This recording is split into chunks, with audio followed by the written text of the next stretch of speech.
In 1783, in a small colonial chapel west of Chihuahua, 17 people vanished without a trace during a religious ceremony.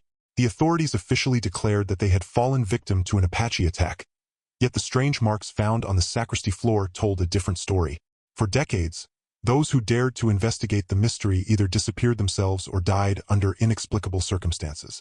The tunnels beneath the chapel, sealed and resealed by official orders, seemed to reopen on their own.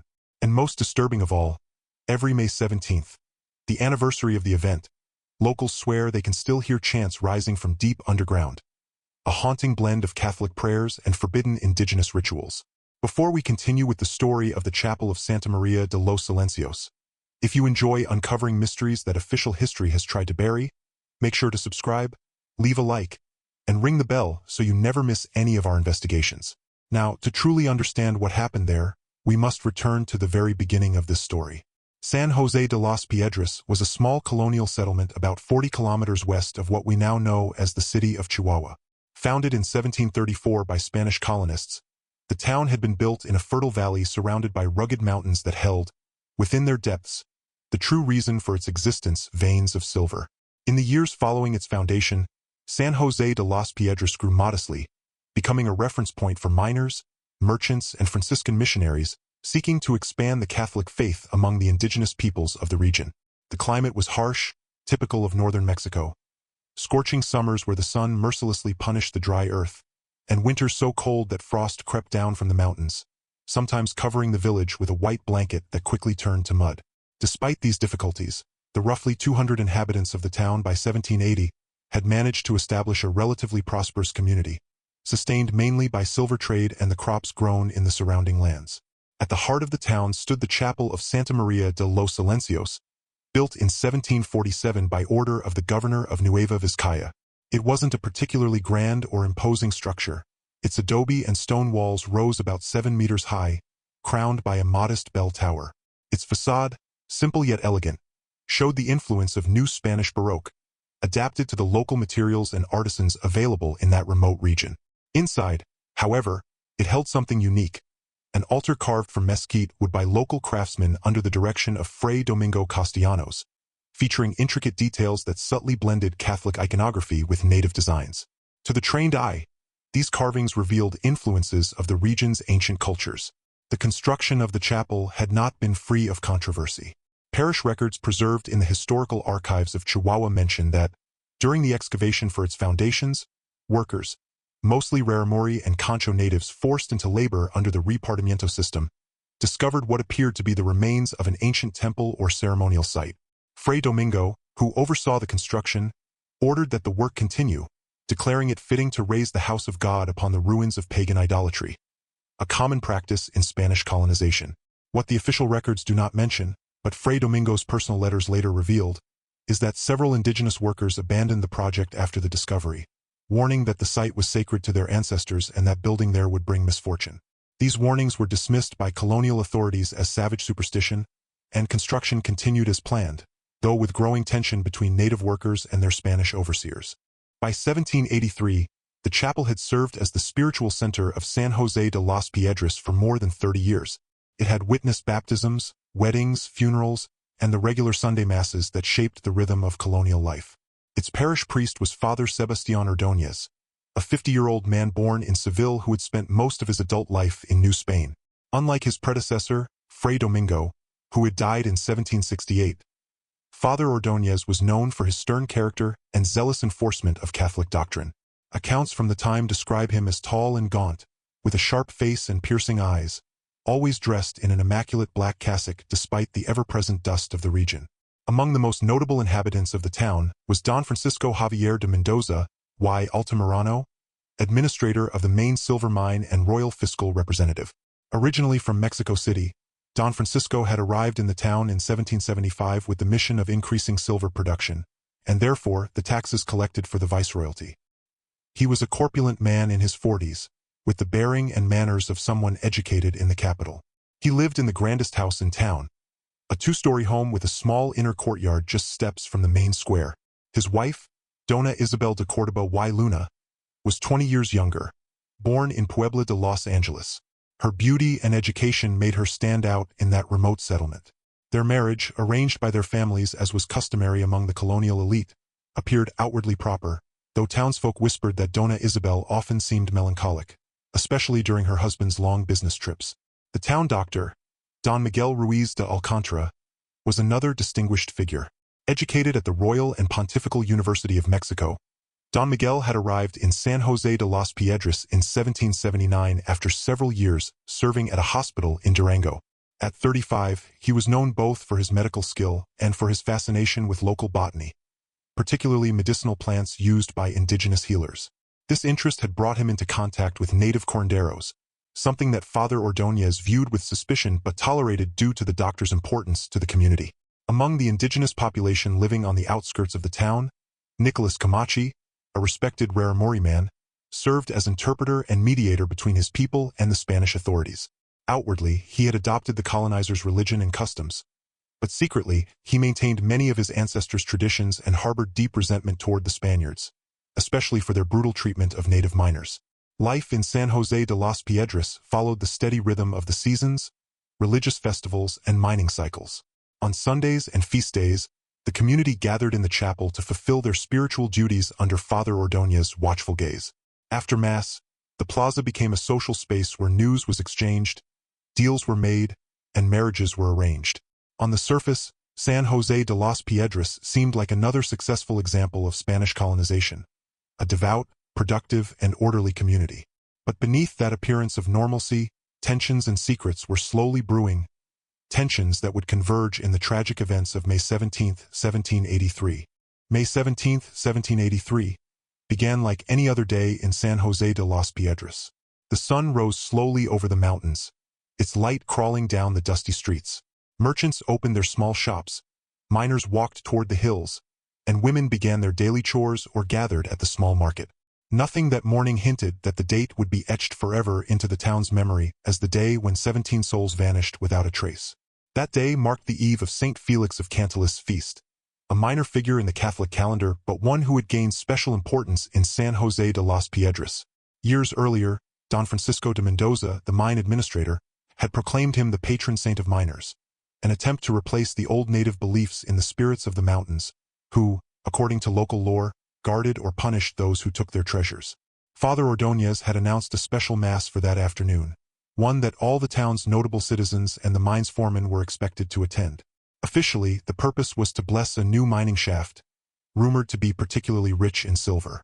But as documents discovered nearly 2 centuries later would reveal, the mass had a second purpose: to serve as the stage for Don Francisco to announce harsh new labor policies, longer work hours, and reduced wages for the already exploited indigenous workers. The Mass was scheduled for 6 in the evening, when the heat of the day began to fade. An hour before, the church bells rang, calling the faithful. The small plaza in front of the chapel began to fill slowly. First came the merchants and artisans, Spaniards and Criollos, followed by the wives and children of local officials dressed in their finest clothes. For the occasion, Dr. Miguel arrived with his young assistant, a mestizo named Joaquin, who carried his medical satchel. Dona Isabel de Córdoba, Don Francisco's wife, appeared next, escorted by her maid, a young Criolla named Maria de Los Angeles. Witnesses later said that Dona Isabel seemed unusually pale and nervous, clutching a mother-of-pearl rosary tightly in her hands. It was rumored that she had been ill in the days before, with fevers and nightmares that the doctor had been unable to cure. Don Francisco himself was among the last to arrive, accompanied by 3 mine foremen and the town notary, Don Alonso Velez, who carried a stack of documents, apparently the new labor decrees that would be announced after the service. At exactly 6 o'clock, Father Ordóñez appeared, dressed in a golden chasuble reserved for solemn occasions, and began the Mass. The chapel's interior glowed with the light of dozens of candles that threw dancing shadows on the whitewashed walls. The scent of incense mixed with the wildflowers adorning the altar and the faint, molten smell of wax. According to later testimonies, the ceremony proceeded normally for about half an hour. Father Ordóñez delivered a sermon about obedience, the duty of the faithful to accept without question the divine will and, by extension, the authority of those placed over them by God. Several witnesses agreed on one peculiar detail. While the priest was speaking, Nicholas Camachi, the Raramuri interpreter, entered quietly and stood at the back of the chapel near the door. What happened next is where the sources begin to diverge, and the mystery deepens. According to the official report that the mayor of San Jose de los Piedras sent to the governor of Nueva Vizcaya weeks later, a disturbance erupted outside the chapel halfway through the sermon. Father Ordóñez stopped the service, and Don Francisco, accompanied by the three foremen, the notary, the doctor, and his assistant, Dona Isabel, her maid, and several others, 17 people in total, went out to investigate while the rest of the congregation stayed inside. However, another version, collected 6 months later by the visiting Franciscan friar Antonio de Uribe, tells a very different story. In his account, there was no disturbance outside. Instead, witnesses claimed that Nicholas Camachi had walked straight up the aisle during the sermon, interrupting Father Ordóñez. No one could clearly hear their exchange, but several recalled seeing the priest turn pale. Moments later, he addressed Don Francisco and several others directly, asking them to follow him to the sacristy, saying he needed to show them something of great importance before continuing the Mass. Whether it was the official or the whispered version that held the truth, the outcome was the same. 17 people vanished that night.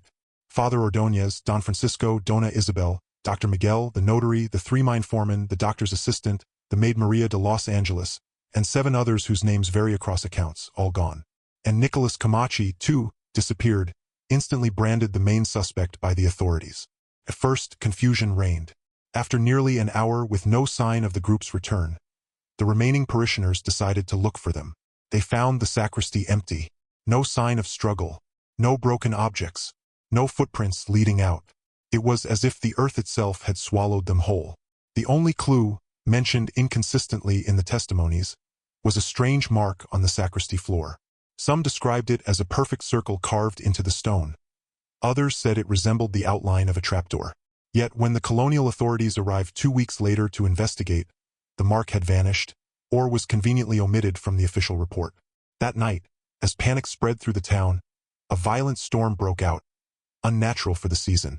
Thunder rolled over the mountains, lightning illuminated the chapel's ruined facade, and torrential rain erased every trace that might have led to the missing. Amid the chaos, a 10-year-old girl named Luisa, daughter of a local carpenter, claimed to have seen something extraordinary from her window overlooking the back of the chapel. Months later, in testimony gathered by Friar Antonio, she described seeing dark figures emerging from the earth, walking into the storm toward the mountains. When asked how many she saw, the girl answered firmly, 18. I counted them while praying the Ave Maria. That extra figure, 18 instead of 17, would intrigue historians centuries later, suggesting there might have been one additional participant in the night's events, someone whose identity remained forever unknown. As the storm raged, lightning struck the chapel's bell tower, setting it ablaze. Despite the downpour, the villagers barely managed to extinguish the fire. The roof and altar suffered heavy damage, but what struck many as strange was that the flames seemed to burn most fiercely over the sacristy, the very spot where the disappearance occurred. By dawn on May 18, 1783, San Jose de los Piedras awoke to find not only its spiritual and civic leaders gone, but also its church half destroyed and its people gripped by fear and superstition. Some spoke of divine punishment. Others whispered of ancient indigenous curses tied to the ground on which the chapel had been built. The loss of the town's authorities, the priest, the doctor, the mine administrator, the notary, left a power vacuum that would soon be filled in unexpected ways, marking the beginning of a new and darker chapter in the history of San Jose de los Piedras, and in the haunting mystery of the 17 who vanished. The news of the mass disappearance in San Jose de los Piedras took 2 weeks to reach the capital of Nueva Vizcaya, and nearly a month to arrive in Mexico City. At first, the authorities in the viceroyalty dismissed it as exaggeration, until the details became too alarming to ignore. The governor of Nueva Vizcaya ordered an official investigation. A militia captain named Don Rodrigo de Santillán, accompanied by 20 soldiers and an Inquisition commissioner, was sent to restore order and uncover the truth behind the miracle or madness taking place in the remote mining village. The Santillán expedition reached San Jose de los Piedras on June 12, 1783. What they found was a town transformed. In the absence of its leaders, a provisional council led by merchant Don Martín Echeverría, the wealthiest man remaining, had taken control of local governance. But what surprised the newcomers most was not political, it was economic. The mining operations had changed dramatically. The indigenous workers, once treated as near slaves, were now being paid fairly and treated humanely. There was food in the communal storehouses. No one was being flogged. No one chained. To the captain and his men, this sudden equality smelled of rebellion. Santillan immediately seized control of the settlement. He imposed martial law and began a series of interrogations, what his official reports later described as rigorous questioning. In reality, it was torture. Anyone with connections to Nicholas Camachi, the missing Raramuri interpreter and now presumed instigator, was detained. Dozens of indigenous men and women were whipped, starved, and forced to confess to crimes they didn't understand. Before we continue with the story of the disappeared of San Jose de las Piedras, if this tale is sending chills down your spine, leave a like on this video, subscribe to Churches Uncensored, and share it with someone who loves the mysteries that official history tries to hide. Only the bravest investigators, like you, dare to face these buried truths. Now, let's descend again into the shadows of this story. During the interrogations, disturbing details emerged, things that had not been mentioned in the initial reports. Several witnesses, under the agony of torture, confessed that in the months leading up to the disappearance, they had seen nighttime gatherings in the hills outside the town. Gatherings where Nicholas Camachi and other indigenous people performed what appeared to be ancient rituals. Even more unsettling was the claim that Father Ordóñez himself had taken a growing interest in these rites. Despite his reputation as a strict defender of Catholic orthodoxy, some said he had been studying them closely, even participating. The most revealing testimony came from Tomás, a young mestizo who worked as an assistant in Dr. Miguel's apothecary. According to Tomás, the doctor had recently become obsessed with an old manuscript he kept locked in his study. One afternoon, driven by curiosity, Tomás secretly opened it. He saw pages filled with drawings of tunnels and underground passages, annotated in a script he couldn't recognize, possibly in the Raramuri language or perhaps Nahuatl. But it was what Dr. Miguel had said days before his disappearance that haunted Tomás. Beneath the chapel of Santa María de los Silencios lies something that could change everything we know about this land. When Captain Santillan pressed him for more, the boy added that the doctor had been experimenting with sacred plants used by the natives. Herbs said to open the doors of perception. Meanwhile, the Inquisition's commissioner, Friar Diego de Altamirano, focused his attention on the burned chapel. He ordered it to be cleaned and partially restored, paying special attention to the sacristy, where the disappearances had occurred. It was there that workers made a chilling discovery. Beneath the layer of scorched debris, they uncovered a stone slab engraved with strange symbols, markings unlike any known writing in New Spain. Friar Diego immediately ordered it to be covered again and swore the laborers to silence. In his secret report to the Holy Office in Mexico City, fragments of which survive today, he wrote that the symbols appeared to be of diabolical nature and likely connected to ancient idolatries once thought destroyed. The official investigation continued for almost 2 months, but produced no clear answers. On August 8, 1783, Captain Santillan declared the case closed. The final report sent to the viceroy stated that the 17 missing persons had likely fallen victim to an attack by barbarous Indians, probably Apaches, who had kidnapped them for ransom, a ransom that was never demanded. It was an obviously fabricated conclusion meant to calm the colony and protect the church's image. Conspicuously absent from the report was any mention of the stone slab, the mysterious symbols, or the priest's alleged involvement in forbidden rituals. Instead, it included the recommendation that the chapel of Santa María de los Silencios be deconsecrated and sealed, under the pretext that the fire had rendered it structurally unsafe. Before leaving, Captain Santillan appointed a new mine administrator, reinstated the previous harsh working conditions for the natives, and placed a temporary priest in charge until a replacement for Father Ordóñez could be assigned. He also ordered that a new church be built, on the opposite side of the town, far from the cursed site. As life in San Jose de las Piedras struggled to return to normal, rumors persisted. The most enduring one, whispered among the indigenous community, claimed that the 17 had not been abducted or murdered at all, but rather led by Nicholas Camachi through a network of ancient tunnels beneath the chapel, into the mountains, to a secret refuge known only to their ancestors. This theory gained credibility years later, when workers building the new church accidentally uncovered an entrance to an underground passage. The discovery was quickly sealed again by official order, but not before several witnesses swore to its existence. In December 1824, more than 40 years after the tragic events of 1783, the newly independent Mexican government sent a young topographer named José María Escobar to survey the northern territories of the state of Chihuahua. His mission was simple: to create a census and map the abandoned colonial settlements and remaining resources of the region. When Escobar arrived at what little was left of San Jose de las Piedras, he found a ghost of a town, barely 20 families living in poverty among the ruins. But what caught his attention most was not the desolation itself, but the fear the inhabitants still held toward the remains of the old chapel of Santa María de los Silencios. Even after more than 4 decades, no one dared to approach the site. They refused to speak of the events of 1783, as though merely mentioning them might awaken something that had been buried long ago. Escobar, a man of science and a rationalist shaped by the Age of Enlightenment, dismissed their fears as superstition. He decided to investigate the ruins himself. In his field notes, preserved today in the State Archive of Chihuahua, Escobar described his exploration in vivid detail. The walls of the chapel, though eroded, still stand. The altar has been completely destroyed, not by time, but by deliberate blows, perhaps from pickaxes. The sacristy, mentioned in old accounts as the site of the disappearance, is the most disturbing part. The floor has partially collapsed, revealing what seems to be a lower chamber or passage. Due to poor light and the unstable structure, I could not descend, though I could see the outline of steps carved into solid rock. The next day, Escobar returned, this time with ropes, lanterns, and a local assistant named Manuel, determined to go down. What happened next is known only from Manuel's later testimony, recorded years afterward by a local magistrate.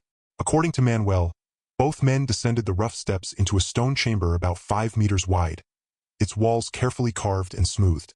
At the center lay a circular pit, whose depth they could not determine. Around it, strange inscriptions were etched into the floor, the same unknown symbols described in the old 1783 investigation. Along the walls were small niches or altars, and within them, chillingly, personal objects.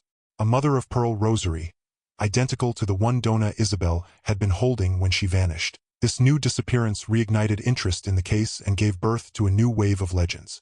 One theory, which began circulating in the 1830s, claimed that the original disappearances were connected to a network of underground tunnels built by ancient indigenous peoples, tunnels later used by natives to escape from forced labor in the mines. According to this version, Nicholas Camachi had discovered these passages and used them to lead the 17 notables away from the town, not to their death but to freedom. He had supposedly guided them into the mountains, where they founded a hidden settlement, safe from colonial oppression. This rumor attracted countless fortune seekers and treasure hunters throughout the 19th century. Many believed the tunnels hid not only fugitives but buried treasures of pre-Hispanic origin. Church records from the new parish of San Jose de las Piedras list at least 7 deaths between 1830 and 1870. All men who died while exploring the ruins of the old chapel. The causes of death were never clearly stated. In 1876, during the presidency of Porfirio Diaz, an American mining company purchased the rights to reopen the abandoned silver mine near San Jose de las Piedras. Its chief engineer, William Parker, a pragmatic man of science, became intrigued by the local stories of ancient tunnels and decided to investigate. He hired several local workers and began excavations around the ruins.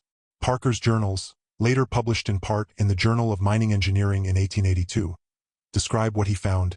After 3 weeks of excavation, we have found conclusive evidence of an underground system of tunnels that corresponds to no known mining activity. Unlike colonial shafts, these passages appear to have been built with a purpose other than mineral extraction. The walls are finely carved and, in some sections, decorated with symbols that my indigenous workers refused to translate, though they clearly recognized them. Our preliminary calculations suggest the tunnels extend at least 5 kilometers toward the mountains, with numerous side chambers whose purpose remains unknown. The engineering is remarkable, likely centuries older than the arrival of the Spanish.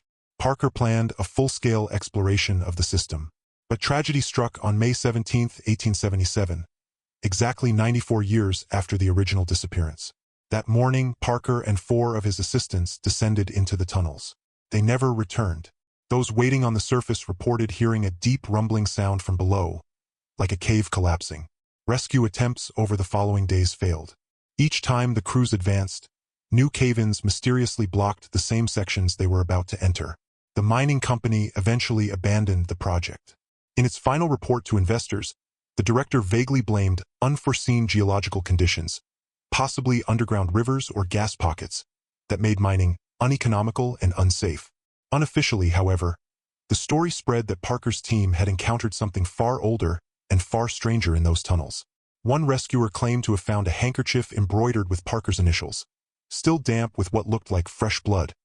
even though the collapse had happened days before.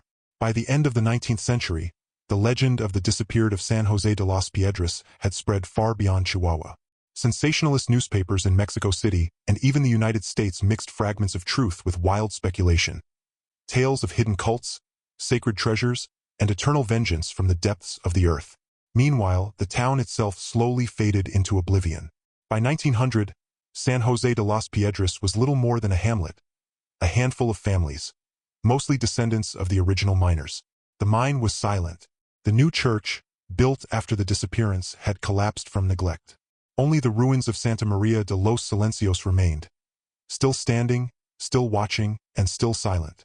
Just when people thought the mystery of San Jose de las Piedras had finally faded into oblivion, the horror returned.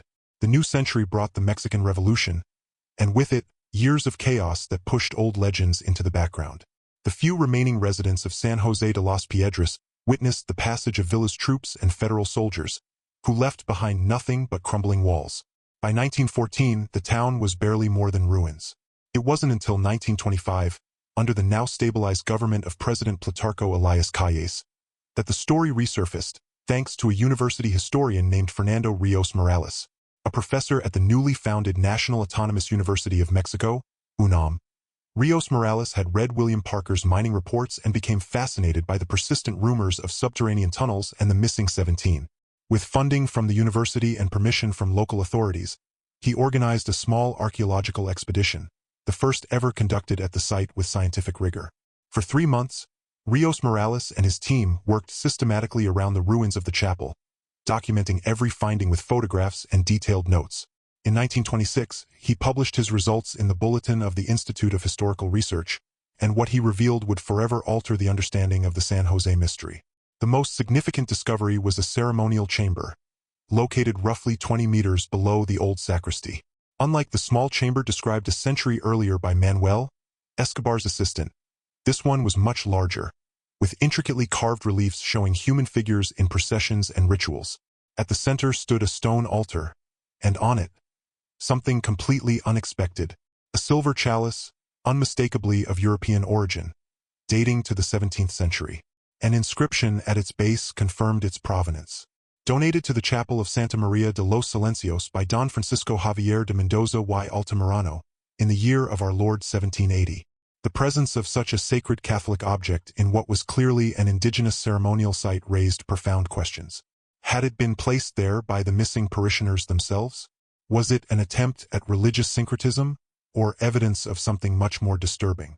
Even more astonishing was what they found hidden in a small cavity behind the altar, a partially damaged manuscript, written in Spanish and dated May 15, 1783, just 2 days before the disappearance. It bore the signature of Father Sebastián Ordóñez. The document began as a confession. What we are about to do would, in the eyes of the Holy Church, be an unforgivable heresy.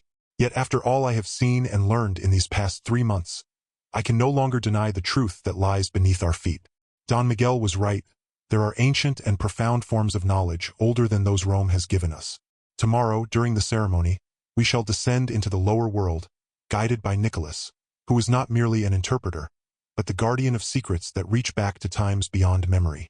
The rest of the manuscript was too deteriorated to read, except for its haunting final line. May God, or whatever name the Creator bears, forgive us and guide us on this journey, from which there may be no return. This single fragment changed everything. It suggested that the disappearance had not been a kidnapping or an accident, but a deliberate act, a spiritual descent, a pilgrimage into the unknown, led by the very priest who was supposed to protect them from heresy. Rios Morales attempted to follow the tunnels beyond the ceremonial chamber, but after advancing about 100 meters, his team encountered a massive collapse blocking the way. Each attempt to clear it triggered more falling rock. It was too dangerous to continue. Then, something happened that Rios Morales kept out of his official report, but which later surfaced in his personal diary, donated by his family to UNAM after his death in 1952. In his diary he wrote, "On the night before we were to withdraw, I stayed behind in the ceremonial chamber to complete drawings and measurements. It was then that I began to hear voices coming from beyond the collapse. At first, a faint murmur, but growing clearer, rhythmic. I could make out words in Spanish, mingled with what sounded like Raramuri or some other native tongue. They were chanting a litany, perhaps, and then, distinct above the others, I heard a woman's voice. Father Sebastian, guide us in the darkness. Terror paralyzed me. I approached the wall and called out, and at that instant the voices ceased.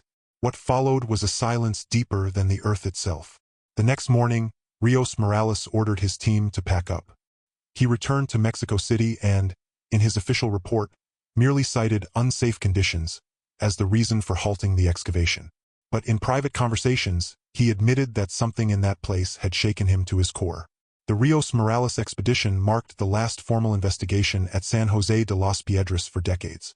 The site, located in an increasingly depopulated region, fell back into obscurity, visited only by curious travelers and treasure hunters who rarely dared to enter the tunnels. In 1967, almost 2 centuries after the first disappearance, a historian named Manuel Orozco stumbled upon a forgotten clue that would reignite the mystery of San Jose de las Piedras. While researching the archives of the Holy Inquisition in Mexico City, Orozco discovered a classified letter, a confidential report sent by Friar Diego de Altamirano, the same Inquisition commissioner who had participated in the original investigation of 1783. The letter, dated August 25, 1783, had been sent to his superiors in Spain. It offered a version of events unlike anything ever made public. What we found beneath the sacristy, Friar Diego wrote, cannot be described in words the Holy Mother Church would deem acceptable.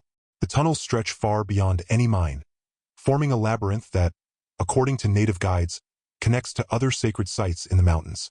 In one of the chambers, we found disturbing evidence. Clothing belonging to the disappeared, laid out in a perfect circle as if deliberately arranged. In the center, a manuscript written partly by Father Ordóñez and partly by Don Francisco, describing their intent to take part in a pagan ritual meant to transcend the limits of our earthly existence. Friar Diego went on to describe something even more unsettling. 3 days into our investigation, we discovered what appeared to be fresh footprints leading deeper into the tunnels. When we tried to follow them, we met an invisible resistance. Cave-ins that occurred precisely when we approached new chambers, and strange sounds that our native guides interpreted as warnings. I have ordered all entrances sealed and recommended that a new church be built far from this accursed place. Officially, we shall attribute the disappearances to an Apache attack, for the truth, that respectable members of our society chose to abandon civilization for pagan practices, would be too destructive to the faith in these frontier lands. This single letter confirmed what many had long suspected. The official version of the story had been a deliberate cover-up. The 17 had not been taken by force, they had chosen to vanish.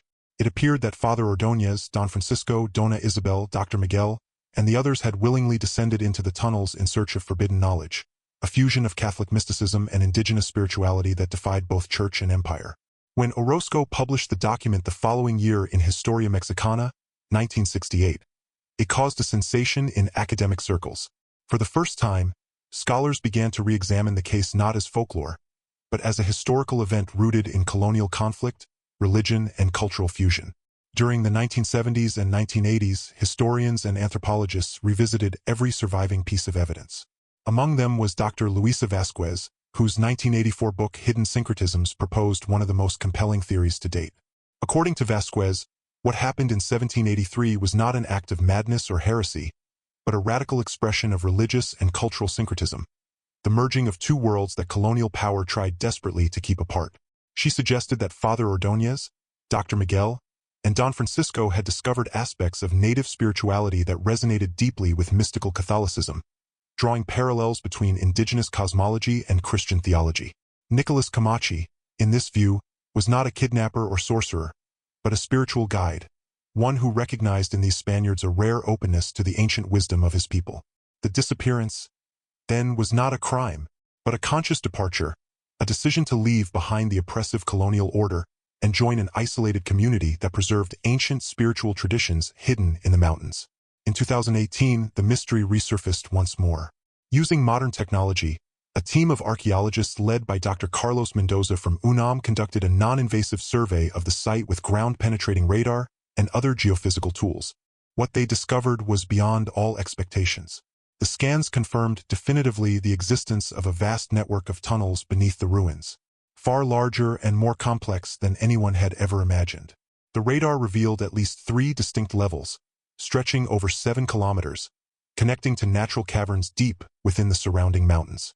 In one of those caverns, about 3 kilometers from the chapel, archaeologists found evidence of long-term human habitation, spanning from pre-Hispanic times to the 19th century. Among the artifacts recovered were silver buttons bearing the Mendoza family crest, fragments of a priest's cassock, a European-made medical instrument case from the 17th century. Even more extraordinary was the discovery of a hidden valley settlement, accessible only through the tunnels or by a treacherous mountain pass. Its ruins combined Spanish colonial architecture with indigenous construction techniques.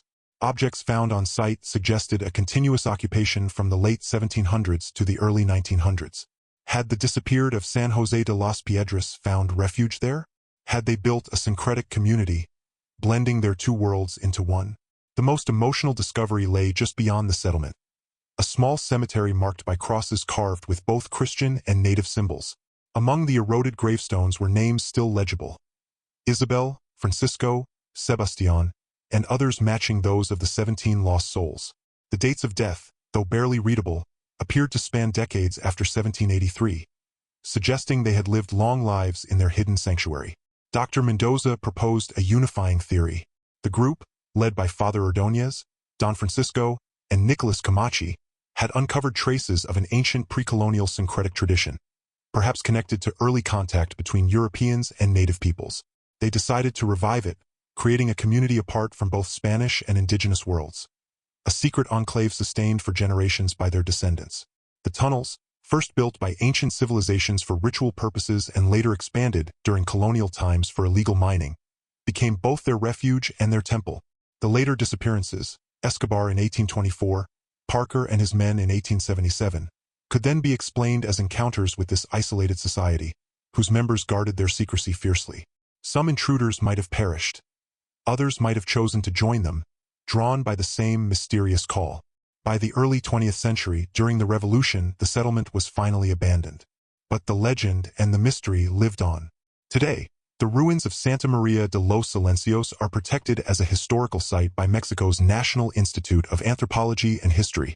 The tunnels remain largely unexplored, considered too unstable and dangerous for regular visits. Yet every May 17th, on the anniversary of the disappearance, a small group gathers at the site, a mix of historians, archaeologists, and people who claim descent from both the Spanish settlers and the Raramuri. They hold a commemorative ceremony, blending Catholic prayers with native chants, honoring those who, more than 2 centuries ago, chose to step beyond the boundaries of their world. The mystery of the Chapel of Santa María de los Silencios reminds us that official history rarely captures the full complexity of human experience. Beneath the stories of conquest and conversion lie countless moments of connection, rebellion, and spiritual discovery. What drove those 17 to abandon everything: faith, status, civilization, and descend into the earth's depths? Was it desperation, enlightenment, or the eternal human yearning for freedom and transcendence? Perhaps the answers remain buried, like the tunnels beneath the mountains of Chihuahua, still whispering secrets that, even after 200 years, refuse to be silenced.